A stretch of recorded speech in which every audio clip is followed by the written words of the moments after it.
And welcome to the M2 podcast, everybody. This is Mad Mike. I am your host. This is episode 3, and we're following the week in review for gaming industry news. Today's episode is about 37 CSGO coaches getting banned. Nick Merckx renews his deal with FaZe Clan. Microsoft announced an X Series X 1TB expandable storage. Early testers for the Xbox Series X release load time information, game performance, and speeds. Amazon announces a new cloud gaming service called Luna. But before we get into all of that, DrDisrespect appeared on a Twitch stream just by chance. He was playing Call of Duty Warzone, and he happened to match up with Crim6, Nadeshot, and Snoop Dogg while their streams were live. It included his voice and his gamertag, so that he was fully present on Twitch. Now, for those of you that weren't paying attention during the last episode, or this is your first episode coming across my channel, DrDisrespect is banned on Twitch. He is not allowed to show up on Twitch by any means, whether it's a YouTube video that somebody happens to be streaming, whether it's his voice, his audio, his music, anything. It's all banned on the platform, and he's not allowed to show up. So, you have 3 really well-known individuals / streamers. You have Crim6, who's a professional Call of Duty player for the Dallas Empire. You have Nadeshot, who is a professional Call of Duty player and more so a founder, co-owner of esports team 100 Thieves, and you have Snoop Dogg. Now, because these are 3 large names, it was somewhat controversial whether or not Twitch would actually enact some type of punishment, because they did technically break the terms of service. Now, it is likely that Twitch would experience a lot of backlash if they were to ban pretty much any of these 3 people for having DrDisrespect on their stream, so they subsequently seem to have loosened their policy and given more leeway to ban people that aren't as large, but have an excuse not to ban big name streamers. It was only for a few minutes that he actually appeared on the stream, but it was enough to cause a lot of attention on the internet. Now, this incident happened probably a couple of weeks ago, by my calculations. However, Twitch recently updated their new policy, and they had to make clarification to the suspension evasion policy, which is exactly what we're talking about here, how DrDisrespect cannot appear on other people's streams. The official update says this: "We've updated our policy and the community guidelines to clarify our policies around suspension evasion. We understand that there may be instances where suspended users appear on your stream due to circumstances beyond your control, but we expect you to make good faith effort to remove them from your broadcast, mute them, or otherwise limit their interaction with your stream." Now, this is pretty interesting because these Twitch streamers are aware. I mean, these are really big name guys. They've been around for ages. Nadeshot himself has been around since Twitch was Justin.tv, before it rebranded and became Twitch in the first place. He's aware of the policies. He's really aware with Amazon's policies. He's a founder and co-owner, so he's a business guy. He understands that this is all pretty much against their terms of service. So it's very odd that they would have a few minutes or so of DrDisrespect on stream, but basically saying, hey, I mean, if they ban me, they ban me. They have options. They have a lot of power here because they're big names. But for the smaller guys that are not, their brands aren't as large, they don't have as much of a following, I think they would be banned immediately. Now, this goes back to a lot of different controversies where Twitch essentially caters towards the larger fan base or the larger branding or the larger streamer, and sort of just shats on the smaller mid-tier table kind of streamers. It's a little bit unfair that they're essentially bending the rules, or maybe giving them a moment of, hey, wait, here's the second warning. Like, make sure it doesn't happen again. It's out of your control. We understand that. We don't want to ban you. Like, if we ban Snoop Dogg from the platform, it's going to go viral, and there's going to be a massive backlash. If you ban Nadeshot, you're going to piss off probably the majority of the esports fan base, because he's pretty beloved in the Call of Duty area. But Crim6, I think he's safe just by being with those two. Now, he's a huge name in that scene, but overall, not very many people know who Crim6 is outside of Call of Duty. With DrDisrespect, he's still not able to play with his friends. Really. We covered this in the last episode where we were talking about him and Tim the Tatman. So, he can't make collabs with his friends. But it does open the door for more opportunities for him. Or maybe not more, but definitely a different type of opportunity. So, a couple of weeks ago, maybe it was about a month ago, he did a collab with PewDiePie, who is the largest YouTuber, single YouTuber, obviously, single channel on that platform. And he's an exclusive deal for YouTube streaming as well, YouTube gaming. So those two doing a collab, he is clearly, like, that is an entirely different audience. Because DrDisrespect is more about like competitive shooting, entertainment, ridiculousness. Whereas you have PewDiePie, who's old school satire comedy, coming somewhat from the old side of what the internet used to be. And he's morphed himself into being more of like the front runner and always doing something new, which is really cool because PewDiePie in particular keeps getting new audience members and retaining his original fan base. DrDisrespect, in the scope of, I think, the internet right now, he's relatively new. If you compare the two in particular, it's like, yes, DrDisrespect's been around a long time. He's tried his entire character years and years ago, back when PewDiePie first started. It's not like that happened by accident, but he didn't really blow up on the scene until relatively recently, whereas PewDiePie's always been the face. So that's a really interesting collab that they got done. Another collab that DrDisrespect just got into was doing one with Courage JD, who's also a YouTube streamer and previous Twitch streamer. That's the first time they've collabed since his ban. And at the time of this recording, that was only a couple of days ago. But the whole DrDisrespect situation isn't going to be resolved pretty much until the lawsuit's resolved. There's an alleged lawsuit going on right now where DrDisrespect is trying to figure out why he was banned from Twitch. He's talking about how he has absolutely no idea. They terminated his contract and banned him unpromptly, unjustifiably, according to him. We're really not going to know much about how this situation's really going to play out until that lawsuit and the court system and the cases are finalized. All right, so moving on. We found out that 37 CSGO coaches were banned because of a coaching bug found in the game.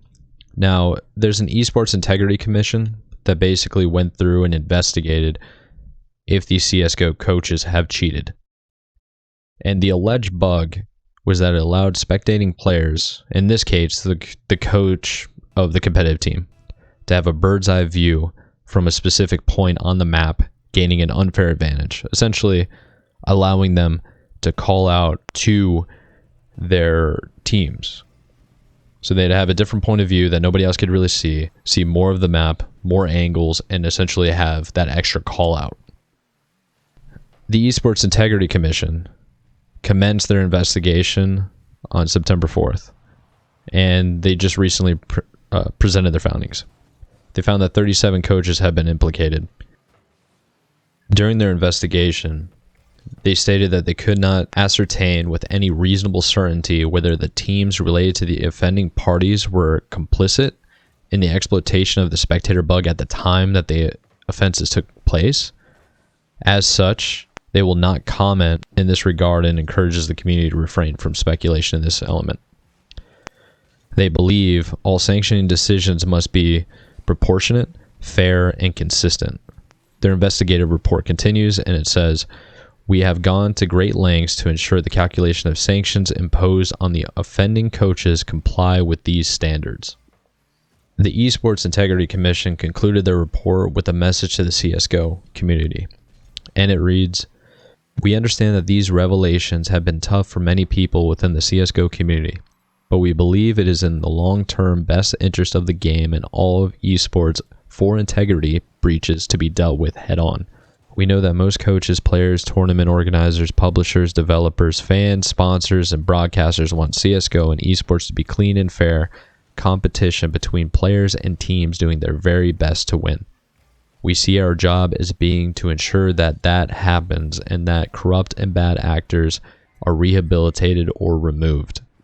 CSGO, arguably one of the most competitive, most well-known esports titles out there, is kind of in a rocky place right now. You're having several professional players leaving the entire scene and going over to Valorant. And now you have possible cheating. Well, this is even possible. Some of these coaches have been banned from as little as 3 months to 36 months, where they can't participate in any official tournament. Now that's a huge, huge hit. There's a number of coaches from high-profile professional teams out here that have been banned, like including FaZe Clan coach Robin, Furia's coach Guerrilla, NIP's PETA, and former Navi coaches Starix and Andy. Now, a lot of these coaches have come out and they've actually basically said, yes, yeah, we were using the spectator bug, but pretty much because everybody else was using it. It's really hard not to argue with them because 37 coaches, a lot of these teams are really well known. I mean, at that wide scale, I mean, there's no other way to say this is cheating. That wide of a scale is shocking. Like some of the reports of people using this bug date all the way back to 2016. The ESIC is going through all the VOD reviews, all the VOD content to figure out who cheated, who didn't, how long should they be banned, how severe was it, and so many other things. Now this really draws into the competitive integrity of CSGO now. Some of these teams have won events or won matches because of this cheat. What's really going to happen here? Because there's real money on the line. There's real sponsorships. Like if some of these teams don't get certain placings, they don't make money. This is going to be bad to watch this all develop. Now the reports investigations are still going on. They're not going to be finalized until about October, and it's going to take several months to actually get this to really finalize and iron out the details. But this is not over. This is gonna be a big problem for the CSGO community. Shortly after the report came out in the investigation of the initial bans of these 37 coaches, the commissioner of the organization, Ian Smith, revealed that more bans could be on the way, following an entirely different reason. And appearing in a conversation with other prominent CSGO community members, the topic of cheating was understandably the focus of discussion.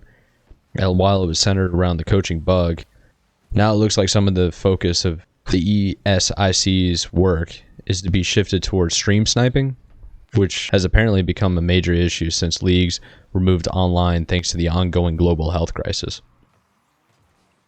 Now, the ESIC's report from the commissioner, he said that he's basically got perfectly factuated, substantial reports on stream sniping happening during these events. And he's not going to go into much detail because we're going to explain this all in a release, but it's a pretty big deal. And he continued, "I know what information you can gain from the stream, given the delay between real-time action and the stream is limited, but there's some useful information there. And on top of that, it's against the rules. It's not about how badly you're cheating, but it's against the rules. And unfortunately, we found that a lot of people were on the stream, players and coaches. So we've got something to say about that." Now, if you are a CSGO pro right now, you should be freaking out if you cheated. Because Valve, these sanctioned events, Valve does not mess around with cheaters. They will give you a lifetime ban on minor events, online events. They don't care. If you're found to be wall hacking, stream sniping, auto aim, it's over for you. They'll ban you for life and your career will be done. So The whole homage is like, if you're not cheating, you're not trying. But come on, man. Come on. You're going to lose everything. And this is only the beginning, what's happening with the CSGO community. It's blowing up. And I'm really concerned with what's going to happen with these players and these coaches, because I'm a pretty big fan of the series. And if a lot of these big name guys are banned and the teams have to shut down or get entirely new faces, I mean, it could be rough. It could be rough from a spectator standpoint. And honestly, just you might have a death of an entire competitive scene. Everybody's switching over to something like Valorant, who's now the real competitor for CSGO. We'll most certainly cover this in the future as more information starts getting released, which should happen probably in the next month or so. So make sure to keep an eye out for that. But moving on, we found out that Nick Merckx renewed his contract with FaZe Clan. Now, this is a pretty big deal. He signed a 3-year extension, and he is the most subscribed person on Twitch, which was shocking to me to find this out. He is clocking in an astonishing 56,000 subscribers. And he's one of the biggest channels on the site, period. He's not really somebody that really needs an organization, but it doesn't mean a lot for him because it's a partnership where he'll have more on-the-ground resources for his content creation, including continued support for like the biggest gaming brand in the world, which is FaZe Clan right now. So congrats to him. Hopefully it's a lucrative and mutual agreement. 3 years is a pretty long time for a Twitch contract or a professional organization contract, but nonetheless, congrats to him. And it's good to see people actually making big moves out here. Now, moving on from the esports and personalities drama, let's go into some gaming industry news. So, something that I am quite excited to talk about right now is the Microsoft's Xbox Series X 1TB expandable storage device, priced at $220. Bro, can I speak from the heart right now? $220 for an X Series X 1TB expandable storage device. That's half the price of the console, man. That's crazy. That's my initial thoughts, okay? So, let's go into more details, okay? The actual final price was leaked early by Best Buy. They posted it up on their website for pre-orders for the accessory. Now, the expandable storage cards, they slot into the rear of the Xbox Series X and S to match the internal SSD speed and provide an additional 1TB of the extra storage. Meaning that this is going to be a PCIe 4.0 NVMe SSD, which writes 2400 megabytes per second. Okay? This is not slow. This is very, very, very, very, very fast. And being a PCIe 4.0, that means it's the newest generation. So it's top technology right now. Okay? That's good. That's all good. But $220 is a lot of money. And the console's already $500. That's if you get the X. It's going to be a hard sell for Microsoft. It's going to be a hard sell, but I think a lot of people are going to end up doing it because with the Xbox Game Pass coming out, and everybody's going to have it pretty much because it's the best deal you could possibly find for games and Xbox Live service. You have to download everything digitally and save it to a hard drive. So that 1TB that's already in the Xbox Series X is going to fill up very quickly. Because it's going to fill up very quickly, what's actually going to end up happening is people are going to end up buying this expandable storage device. Now, I need to spread awareness. Okay? You do not have to get this storage device, SSD, for the console. Okay? This is something that they tried to sell with the Xbox One, and what you can do is instead, and I will correct myself if I turn out to be wrong on this, is you can buy a USB 3.0 external hard drive, and you can just use it for cold storage to keep your games on it. One of the hard drives that you can get is like $50 for 1TB. That sounds really good money there. You're saving a lot.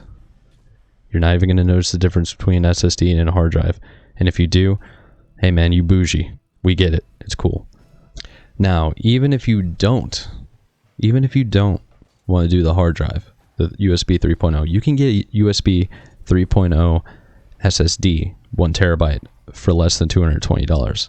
Now, keep in mind, the manufacturer that's been announced that's making these expandable cards is actually going to be Seagate. Highly reputable brand. I've used them several times and I trust them. But the SSD 1 terabyte external drive you can find on Amazon right now.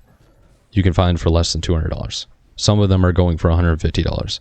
So this is if you know your research and you can find out whether or not that an external SSD or hard drive that is not made for this expansion slot is compatible with the console, then you should absolutely do that.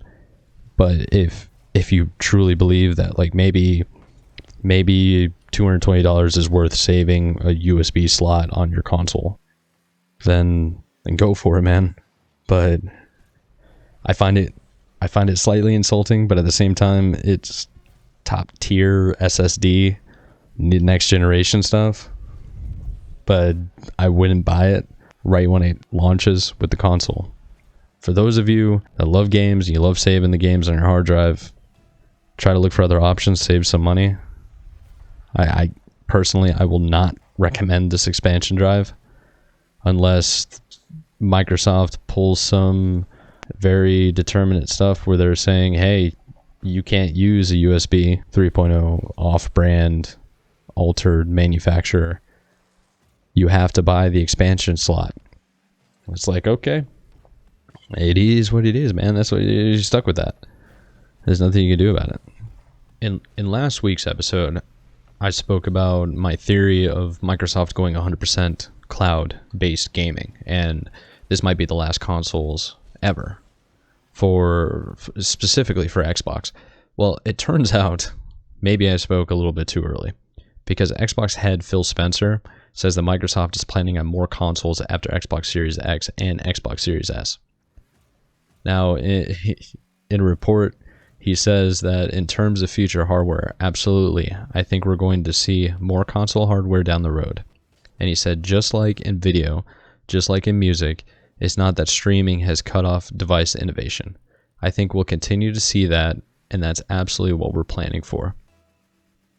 So my speculation, I'm going to pivot and say Xbox is going to make phones now. No, I'm just kidding. I don't really understand what he means by this. I understand they always want to stay on cutting edge technology, but will they make their way onto TVs or other services? Like I'm not sure what he means. One of the main reasons why I thought that they were going to be doing this, xCloud gaming only consoles going pretty much nowhere, is because they're going so heavily on the Xbox Game Pass right now. They're making it so you can access the Game Pass on any electronic device you could possibly own. And it looks like they're building some type of strategy that will allow them to have Xbox games on the multiple devices, including like your PC or mobile games. And it's not even like, it should be possible to get those on your TV as well. I think he's just trying. I think Phil Spencer is just trying to not speak so early on, hey, no more consoles. We're not going to do that anymore, because they still make a killing selling the hardware. And technically, he only said console hardware, so this could include accessories. Hardware in his eyes might mean controllers. Sure, it's a stretch, but who knows exactly what they're really planning. And until anything is actually confirmed in research and development and in their business team, then we're not going to know. A couple more things before we leave the topic on the Xbox Series X. There were early reviewers, some people that got their hands on the console, that recently posted up a couple of reports, and their findings are pretty astonishing, to be honest. They found that during the load times, the most significant and obvious improvement with existing games on the Xbox Series X is the massive changes to load times. And they noticed the load times in pretty much every single game over the past week that they've tested, games like Sea of Thieves, Warframe, and Destiny 2 have their load times cut by up to a minute or more on the Series X. Now that's a big deal, especially if you don't have the Series X and you have the original Xbox One. Now I'm going to read off some of these load times. Destiny 2, typically on the Xbox One X, has a load time of 1 minute and 52 seconds. On the Xbox Series X, Destiny 2 has 43 seconds, over a minute difference. For another big title like COD Warzone, your loading time is 21 seconds on the Xbox One X, and the X Series X, it's 16 seconds. For a very large game like No Man's Sky, your load time in the Xbox One X is 2 minutes and 13 seconds, and on the Series X, it's 1 minute and 27 seconds. These numbers are significantly less, up to a minute or more in most cases. And it's good to see that the loading times and the hardware is much more improved from the previous generation.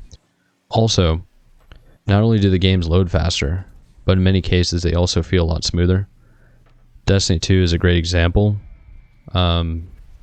Apparently that the game held back the weaker CPU and slow HHD in the Xbox One X. And it's a title that hit native 4K previously, but the 6 teraflops of GPU performance is the one in the One X was bottlenecked by a laptop's like CPU and an old spinning hard disk. This meant that the game was stuck at 30 frames per second.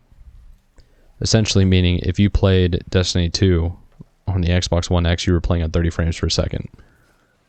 The reports are coming in saying that there are massive improvements to Warframe and Sea of Thieves and games similar to it that demand much more CPU, SSD, and GPU improvements, which is definitely good to hear because the Xbox One X was struggling on some of these games. I've had several occasions where Sea of Thieves would freeze and crash on me. So to hear that the game is actually runnable from backwards compatibility standpoint is a really good sign. Now there was a feature that they ended up improving from the Xbox One. So the Xbox One had a fast resume feature to let you swap between games, and it felt as if it didn't really work properly. It froze several times and stalled out. But these reports are saying that it's completely the opposite with the Xbox Series X.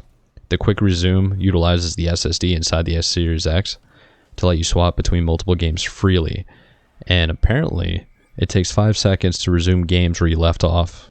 And also, you can switch between 5 games easily, which is on another level when it comes to a console standpoint. And I'm very, very, very, very, very excited to actually switch between something like Assassin's Creed Odyssey, going to Halo Infinite when that comes out, to maybe going to Cyberpunk, and then saying, to heck with it, let's go play Warframe for free for a little bit. That'd be sick. The overall sense from the reports that I've read is that it's a faster Xbox. It's still a similar user interface. If you're a traditional Xbox user, you're going to understand what's going on. It's going to be very easy to pick up and go. And the initial upgrade isn't too much to handle. And apparently it's also pretty inviting for new console users to the new Xbox family. I'm looking forward to it. And if any of you guys actually pre-ordered it, how excited are you?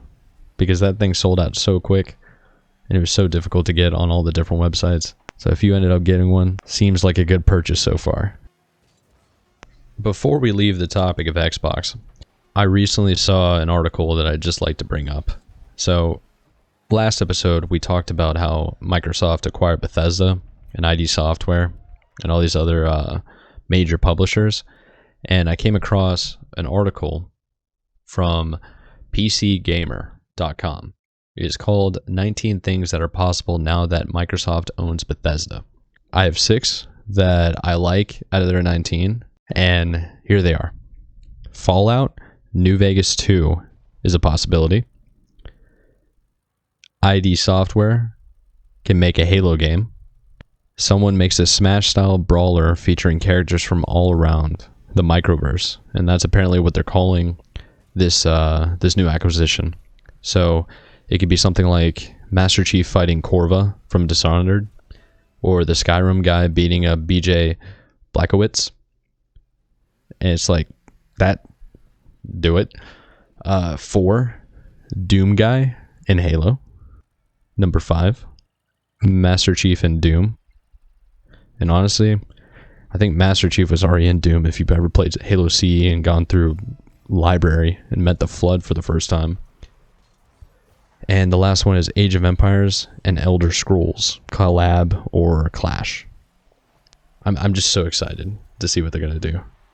But I think that's the last I'm going to talk about Microsoft and Xbox, because we gotta talk about Emperor Palpatine, aka Jeff Bezos, and the Death Star, which is Amazon. I'm trying to meme here. I'm not taking this seriously, okay? Alright, so Darth Lord Jeff Bezos and his entire Death Star have announced a new cloud gaming service called Luna. Alright? It's not exactly clear when Luna will launch, but it will initially be available for PC, Mac, Fire TV, and iPhone and iPad. Eventually, Android version is planned for a later launch, but Amazon says that interested users in the US can request early access to the service starting today. So, today, September 27th. And there's no word on international availability yet. Now, Amazon's Luna service is going to be available for an introductory price of about $5.99 a month during its early access phase, which gives subscribers the ability to play Luna Plus channel games across 2 devices simultaneously and offers 4K or 60 frames per second resolution for select titles. So naturally, it's going to be powered by the AWS or Amazon's ubiquitous web platform. And in a report, Amazon says more than 100 games will be available via the Luna Plus channel. And launch titles include Resident Evil 7, Control, Panzer Dragon, A Plague Tale, The Surge 2, Yooka-Laylee, Grid, Abzu, and Brothers: A Tale of Two Sons. Amazon does say that more titles will be added over time, and the company has also partnered with Ubisoft for a specific gaming channel. And the gaming channel is described as players who subscribe to the channel will have access to their favorite Ubisoft titles in up to 4K resolution, mobile gameplay, and access to new titles when the channel launches, like Assassin's Creed Valhalla, Far Cry 6, and Immortals Phoenix Rising, the same day they release. This is the first of multiple Luna game channels in development where consumers can play games from their favorite publishers and genres. Luna is also going to be integrating Twitch, and the report says inside the Luna experience, players will see Twitch streams for games in the service and from Twitch, and they'll be able to instantly start playing Luna games, Amazon says, and games can be played either from a mouse and keyboard or a Bluetooth controller. And to go along with this, Amazon also announced its own Alexa-enabled Luna controller, which will cost about $50 during the early access period. Now, if anybody here is actually familiar or even used Mixer back in the day, I was an early Mixer adopter, and one of the ways that Mixer integrated itself into the Xbox platform was that if you went into the Xbox Play Store, or the Microsoft Play Store, and you clicked on a game that, let's say like a recent game that came out, or a free-to-play game when they did those specials, on their bio of the game, you could scroll down and actually see live streams of people streaming that game on Mixer. So you could click on it, and it would take you to Mixer, and you can watch for free, and that was like a really good integration. It also incentivized a lot of streamers to go play new games that released, because they knew, hey, this game's new, it just released, or it's free to play, just recently free to play, part of the Xbox Game Pass, whatever. It's more of an incentive to stream it, and you get more recognition. So it's a really, really good partnership idea. And I think this might be the first time I've actually seen Amazon make a real contribution towards integrating Twitch with their gaming platforms and showing a real incentive to say, hey, you know what, Microsoft, you got the xCloud, Google over here's got Stadia. Well, we're going to come up with a gaming service, okay? And this is what we're going to do. So we'll see how hard they're going to hit the ground running. I think Microsoft absolutely has the lead right now. Stadia was early to adopt and get into it, but I think they missed the target a little bit. We'll see if they can turn around. Google's got all the money in the world to fix it. But I think overall, it's really good that Amazon, Google, and Microsoft are competing against each other, because hopefully they just create a better product for the consumers, you and I, and then everything just gets better. It's a good time to be alive. Technology's fantastic right now. And I believe this is where I'm going to turn around the conversation to you guys.